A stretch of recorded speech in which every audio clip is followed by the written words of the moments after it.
Hello, good morning mga kalas. Andito kami ngayon sa cancer clinic dito sa Northern Mindanao Medical Center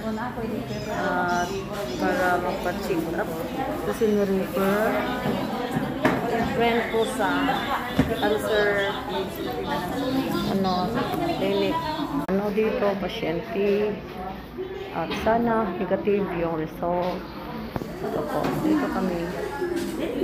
Sinamahan ko yung friend ko. Dito kami sa cancer clinic.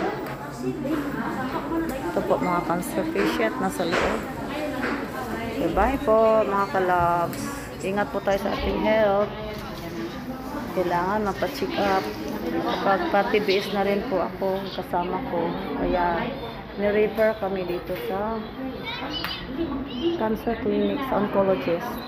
Okay. Bye mga kalabs. Kasama ko si Ma'am Esther.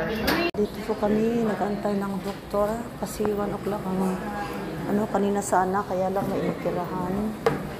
Kaya ingat-ingat tayo sa health natin mga kalabs, lalo na yung kaya natin mga mother above 40 kasi from yung cervical cancer at ovarian cancer, kaya may nakita ang wala pa si oncologist. Dito kami sa may oncologist. Dito kami sa oncology clinic, cancer specialty sa nila nasa cancer talaga rito, puro mga cancer patients ka nagkikemo. Kaya tayo mga kalabs, pag may napansin na hindi kakaiba sa natin, nag-spotting, diretso agad tayo magpa-BTS o magpa-pap smear para maagapan kaysa mahuli na ang lahat. Kaya ingat-ingat po mga kalabs. Hanggang dito na lang po. Bye-bye po mga kalabs. Ingat tayo.